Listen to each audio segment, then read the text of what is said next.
Welcome to Work Life Unbalanced, a Tier 1 web series exploring the opportunities and challenges of virtual work. I'm Jordan Rickard, your host, and I'm joined by my co host, Heather Huber. Hi, Jordan. Welcome, everyone. We're so glad that you're able to tune in to Work Life Unbalanced. So, today's episode is adapting to full time virtual work. We'll be discussing our new reality for our near future. So, for many of us, this new reality includes working from home, but working from home is only really part of the story. That's right, Heather. We are working from home, but we are also practicing some form of social distancing. We are reducing our physical proximity to each other. Schools are closed. Our kids are home full time. Businesses have reduced or stopped operations. We're working from home, but under very extraordinary circumstances. Yes, I've been working from home for many years now, and this is very different.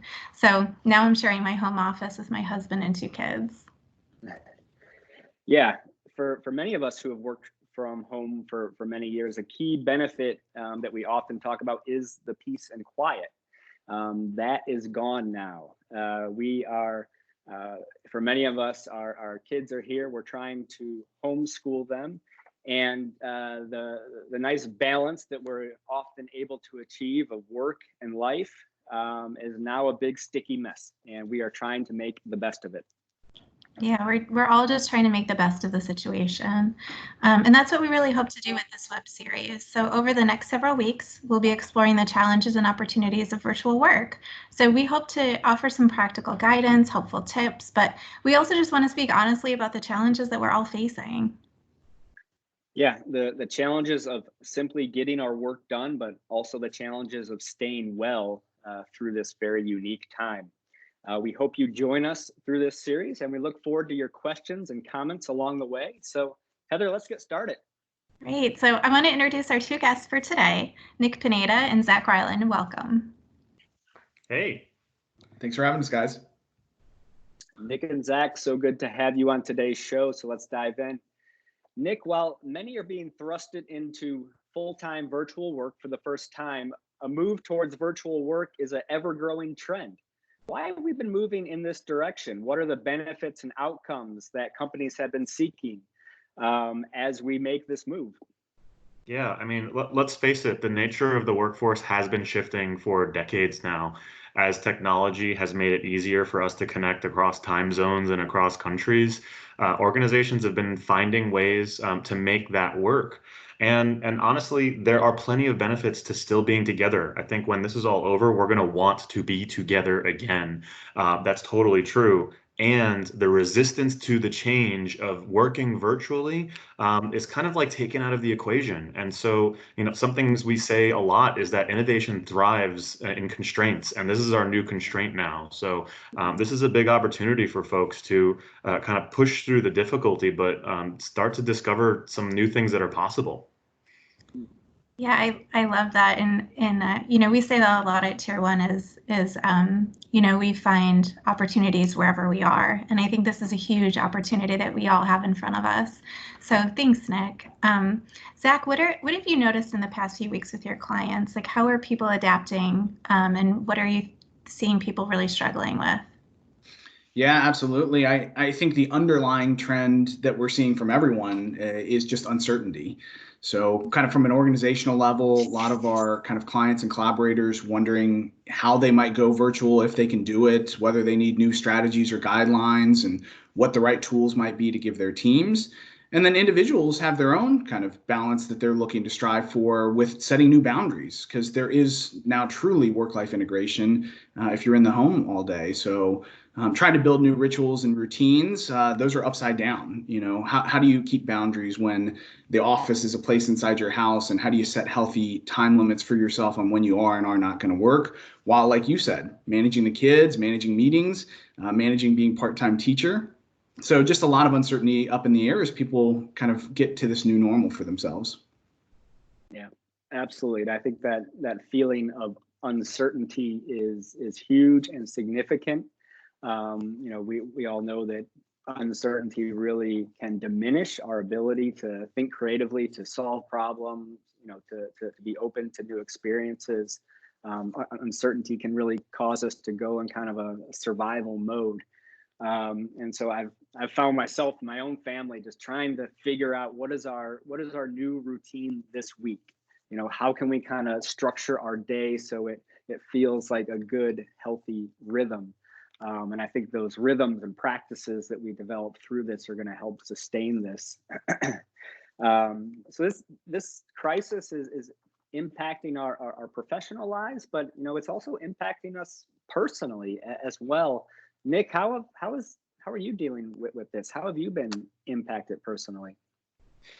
So my wife and I are doing a big move out to Kansas in the next few months, and we just a few days ago signed a COVID-19 amendment, which says that if us, the sellers, the lawyers get sick, we're extending the date by 10 days. And it was, kind of familiar for me. We're first-time home buyers, and there's plenty of stress alone doing that. But I think that amendment is just kind of like a symbol of all of the little and big amendments we're having to make to what life looked like before, and making it work in the days to come.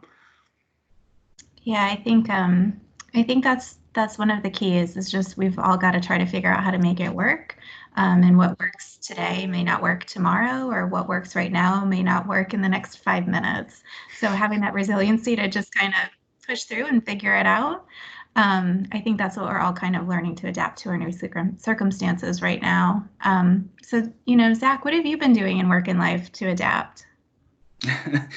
Well, you guys may have seen that meme out there of how introverts have been preparing for this moment their whole lives. And I can totally relate. My wife is such an introvert. But for me, as more of an extrovert, I think I've been really searching for social interactions and, trying to spend some time at the beginnings of meetings and, be okay that they're maybe unstructured or off topic as we just connect again, being okay and not feeling guilty about taking breaks during the day.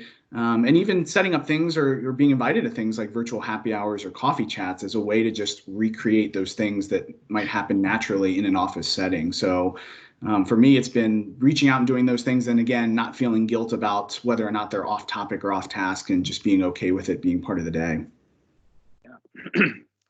No, I think there's this unique thing that is happening because of this change. And because of this move towards virtual, we're holding our meetings online, we're working from home, and it's like all of a sudden we get this small window into each other's personal lives. We're seeing each other's space. We're seeing the color of paint that people picked out. We're seeing the artwork on people's walls. We're seeing little people walk, behind us. We're hearing the interruptions that happen in people's lives. And there's this breakdown of barriers. There's this sense of vulnerability, of personality, of humanness that I think is really unique, really, really special, something that I think can help us feel together despite having to be apart through this time. Zach, Nick, I really appreciate your insight today. Final question before we go. What's one thing you want people to try next week, as we adapt to this new way of working together? Just one thing you'd encourage our audience to do. Nick, let's start with you. Yeah, so one of the things that you mentioned is like routines and rituals, and there are so many routines and rituals that we had when we worked in person, and that's how work progressed. And now you have to create some space to say, all right, how could those really important routines and rituals that like made up our team's culture, made up our company's culture, get converted into a virtual space? So one way we might do that is just add a little fun to meetings that feel like they drone on all day. So one thing that we're doing is adding fun hats to our meetings. That's right. I love it. I love it. You gotta keep a sense of humor through this. Again, bring a sense of personality. I saw, one of our teams. They're working with a client. They did a pet day where everyone, held up their pet on the camera. Another way just to crack a smile, through all of this. Zach, what about you? Well, the hats only are fun for us because we can see each other. So I think kind of leaning into that, these meetings are so much better with video, where we can see, like you said, the colors of walls, the personality in people's faces. And I think in that vein, if we can all lean into video as we're working separately, we can also practice, starting to read body language and cues in a way that is not routine. It's not the norm for us. We're used to it in person. But using that as a way to check in on folks during meetings as well can be meaningful. Yeah, absolutely. Yeah. Absolutely. Zach, Nick, thanks for joining us today. We'll talk to you again soon. Thanks. Appreciate you guys. Thank you. And thank you everyone for joining us for Work-Life Unbalanced. We're so glad that you decided to tune in with us today. We want you to join the conversation. Leave us a note in the comment section below. Tell us how you're adapting. Tell us the things that you're trying out during this difficult time. What topics do you want us to explore in the coming episodes? Go ahead, hit that subscribe button so you can tune in next time. And in our next episode, we're going to start talking about how to increase the sense of inclusion in your virtual team. So we'll start talking about some of the barriers and even some of the helpful practices that you can implement to make your own team members feel welcome in this time. So take care, everyone. We'll see you next time. Stay healthy and be well. Bye-bye.